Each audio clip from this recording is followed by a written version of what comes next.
પાલનપુર આ છે પાલનપુર શહેર અને પાલનપુર શહેરનો હનુમાન ટેકરી વિસ્તાર. આ સુખબાગ રોડ કહેવાય છે.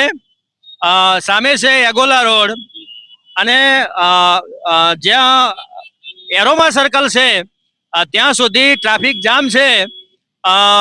અહીં 24 લાખના ખર્ચે ટ્રાફિક સિગ્નલ છે એ ચાલુ કરવાના છે. આ ટ્રાફિક સિગ્નલ ચારે બાજુ લગાવી દીધા છે અને એ ટ્રાફિક સિગ્નલ ચાલુ થશે. એરોમા સર્કલ ઉપર કરોડો રૂપિયા ખર્ચી અને ટ્રાફિક સિગ્નલ લગાયા છે, પણ એનું પરિણામ શૂન્ય છે. હવે અહીં 24 લાખના ખર્ચે ટ્રાફિક સિગ્નલ લગાવવાના છે. આ સિગ્નલ કેટલા કાર્યરત થશે કે એ તો પ્રશ્નાર્થ છે, એ ભવિષ્યની વાત છે. પણ અહીં વારંવાર ટ્રાફિકના દ્રશ્યો સર્જાય છે એટલા માટે કે પાલનપુરની અંદર સિવિક સેન્સ નથી. દરેક લોકોને ઉતાળો હોય છે, કોઈને 2 મિનિટ પણ ઉભા રહેવું નથી.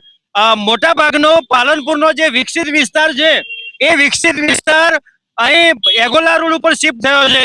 હાઈવે છે એના આજુબાજુની સોસાયટીઓ ડેવલપ થાય છે અને ડેવલપ થવાના કારણે વસ્તીમાં વધારો થયો એટલે રોડ અને રસ્તા પહોળા કરવા જોઈએ.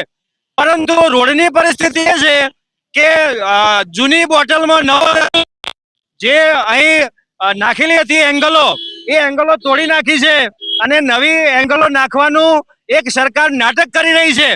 એંગલો નાખવાથી અહીંનું ટ્રાફિક છે એ નહીં દૂર થાય. અહીંનું ટ્રાફિક દૂર કરવું હશે તો લોકોની અંદર સિવિક સેન્સ હોવી હશે. Where to walk, when to walk and how to walk. ક્યાં ચાલવું, ક્યારે ચાલવું અને ક્યાં ચાલવું. જો લોકોમાં આવી સંયમ જાગૃતિ નહીં આવે તો આ ટ્રાફિકનો પ્રશ્ન ક્યારે પણ હલ થશે નહીં.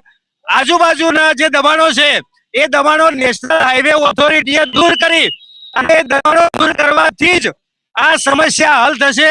માત્ર અને માત્ર જાળીઓ નાખવાથી પાલનપુરના લોકો છે એની સમસ્યા દૂર નહીં થાય. અહીં રોડ ચારે બાજુથી તોડી નાખ્યો છે. નાગરિકોને અહીં કેટલી પરેશાની થતી હશે. અહીં ખાડા ખોદી અને મૂકી દીધા છે. હવે આ ખાડાની અંદર રાત્રે જ્યારે કોઈ વ્યક્તિ ચાલતો આવતો હોય, એક્ટિવા લઈને આવતો હોય તો એમાં પૂરેપૂરી પડી જવાની શક્યતા છે. પરંતુ કામ અધૂરું છોડી દીધું છે. જ્યારે પણ આવું કામ થતું હોય ત્યારે એ કામ એની પબ્લિક કેટલી છે, આજુબાજુ આવવા જવાનો કેટલા વાહનોનું ટ્રાફિક છે એને ધ્યાનમાં લઈ અને આ કામ કરવાનું હોય છે. માત્ર અને માત્ર પબ્લિકના જે પૈસા છે, સરકારના જે પૈસા છે એનો ક્યાંક ને ક્યાંક દુરુપયોગ થતો હોય એવું લાગે છે. News ACP Banaskantha Palanpur.